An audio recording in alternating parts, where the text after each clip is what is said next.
नमस्कार, आप देख रहे हैं न्यूज स्टेट और मैं हूं आपके साथ नगमा इरम। उत्तर प्रदेश के शिक्षा मित्रों के तौर पर काम कर रहे लोगों के लिए बड़ी खुशखबरी है। बीते सोमवार को विधान परिषद में सीएम योगी ने इनके मानदेय को बढ़ाने को लेकर बड़ा ऐलान किया है। इससे उम्मीद लगाई जा रही है कि 9 साल का लंबा इंतजार अब विधानसभा चुनाव से पहले खत्म हो जाएगा। शिक्षा मित्र के मानदेय में बढ़ोतरी हो जाएगी। यूपी में शिक्षा मित्रों के मानदेय में बढ़ोतरी का मामला पुराना है। याद दिला दें कि शिक्षा मित्रों के अधिकारों की रक्षा और उनकी समस्याओं का समाधान बीजेपी के 2017 विधानसभा चुनाव के संकल्प पत्र का हिस्सा था। सत्ता में आने पर बीजेपी सरकार ने शिक्षा मित्रों का मानदेय 3500 से बढ़ाकर 10,000 रुपए महीना भी किया था, लेकिन तब से यानी पिछले 9 सालों से इसमें कोई बढ़ोतरी नहीं हुई है। यूपी के शिक्षा मित्रों और अनुदेशकों का मानदेय 10,000 रुपए प्रति महीना है। इसे बढ़ाने के लिए समय समय पर मांग होती है। वहीं आंगनबाड़ी और आशा वर्कर्स के मानदेय की बात करें तो वह 2500 से 3500 रुपए प्रति महीने के बीच है। प्रदेश में मौजूदा समय में 1.70 लाख आशा वर्कर्स हैं, जिनका मानदेय बढ़ाने की घोषणा मुख्यमंत्री योगी आदित्यनाथ ने की है। माना जा रहा है कि इस फैसले के बाद उनके मानदेय में हर महीने 2,000 रुपए की वृद्धि हो सकती है। इसका फायदा प्रदेश के 1.47 शिक्षा मित्रों और 28,000 से अधिक अनुदेशकों को होगा। विधान परिषद में दी गई इस जानकारी के साथ ही सीएम योगी ने यह भी साफ कर दिया है कि 1 अप्रैल 2026 से इन सभी कर्मचारियों को 5 लाख रुपए तक का मुफ्त इलाज भी मुहैया कराया जाएगा।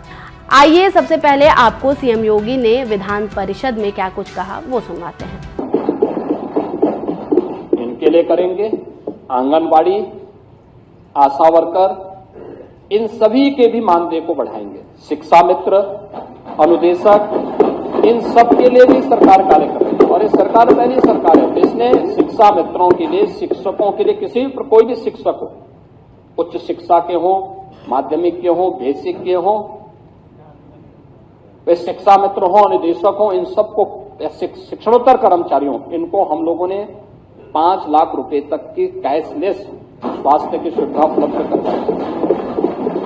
ये सभी को उपलब्ध करवा चुके हैं। 1 अप्रैल से लागू भी हो जाएगा। लेकिन आखिर पिछली सरकारें कर क्या रही थी? यहां 60 लाख से अधिक आवास ग्रामीण और शहरी क्षेत्र में उपलब्ध करवाए गए। टिक एंड चूज नहीं हुआ। गरीब गरीब है, हर जरूरतमंद को ये सुविधा मिलनी चाहिए। हमारे लिए सबका साथ और सबके विकास, प्रधानमंत्री जी का यह स्लोगन एक मंत्र के रूप में अंगीकार करते हुए हम लोगों ने हर जरूरतमंद को इन सुविधाओं के साथ जोड़ने का काम किया है। और अब सरकार इस बारे में भी कह रही है कि आगे भी विकास का यह मॉडल इसी रूप में आगे बढ़ेगा। हर जरूरतमंद को प्रदेश सरकार उसी रूप में आगे बढ़ाने का काम करे। जीरो पॉवर्टी के लक्ष्य को प्राप्त करने की दिशा में सरकार ने जो काम प्रारंभ किया है। शिक्षा मित्रों के मानदेय बढ़ाने का मुद्दा हमेशा से उठता रहा है। इन 9 सालों में शिक्षा मित्रों ने मानदेय बढ़ाने के लिए खूब प्रोटेस्ट किया है। अब बताते हैं कि शिक्षा मित्र कौन है और इनकी क्या क्या मांगे रही हैं। उत्तर प्रदेश में शिक्षा मित्रों का मुद्दा केवल एक सेवा का नहीं बल्कि लाखों परिवार के संघर्ष की कहानी है। पिछले 9 सालों में अपनी मांगों के लिए सड़कों पर उतरकर प्रोटेस्ट कर रहे शिक्षा मित्रों को अब जाकर राहत मिलने की उम्मीद जगी है। उत्तर प्रदेश की बुनियादी शिक्षा के ऋण कहे जाने वाले शिक्षा मित्र साल 1999 में जब गांवों के स्कूलों में शिक्षकों की भारी कमी थी, तब इन चेहरों ने जिम्मेदारी संभाली थी। लेकिन 2 दशकों के बाद आज ये खुद अपनी पहचान और भविष्य की लड़ाई लड़ रहे हैं। साल 2014 में अखिलेश यादव की सरकार ने इन्हें सहायक अध्यापक का दर्जा दिया था। लगा कि इनकी जिंदगी संवर जाएगी, वेतन बढ़ा, सम्मान बढ़ा और भविष्य सुरक्षित दिखने लगा। लेकिन ये खुशी ज्यादा दिन तक नहीं टिकी। 25 जुलाई 2017 को सुप्रीम कोर्ट के एक फैसले ने सब कुछ बदल कर रख दिया। बिना टेट के समायोजन को अवैध माना गया और रातों रात 1.70 लाख परिवार संकट में आ गए।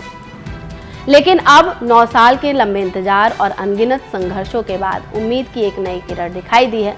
योगी सरकार द्वारा मानदेय में 2,000 रुपए की बढ़ोतरी और 5 लाख रुपए तक का मुफ्त कैशलेस इलाज देने का यह फैसला न केवल शिक्षा मित्रों बल्कि अनुदेशकों और आशा वर्कर्स के जीवन में भी बड़ा बदलाव लाएगा। हालांकि शिक्षा मित्रों की मुख्य मांग हमेशा से सहायक अध्यापक के रूप में अस्थायी समायोजन की रही है, लेकिन वर्तमान घोषणा को उनके धैर्य और सालों के प्रोटेस्ट की एक बड़ी जीत के रूप में देखा जा रहा है। अब देखना यह होगा कि 1 अप्रैल 2026 से लागू होने वाली ये सुविधाएं इन लाखों परिवार के जीवन में कितनी खुशहाली लेकर आती है। आपकी इस पर क्या राय है? क्या मानदेय में यह बढ़ोतरी काफी है या सरकार को उनके समायोजन पर फिर से विचार करना चाहिए? हमें कमेंट सेक्शन में जरूर बताएं। आपके मोबाइल पर तुरंत आएगी ब्रेकिंग न्यूज। स्क्रीन पर सबसे पहले दिखेगी बड़ी खबर। देश दुनिया की हर खबर एक जगह। अब आपके मोबाइल पर तुरंत फटाफट इंस्टॉल कीजिए न्यूज नेशन ऐप और रखिए खुद को अपडेट।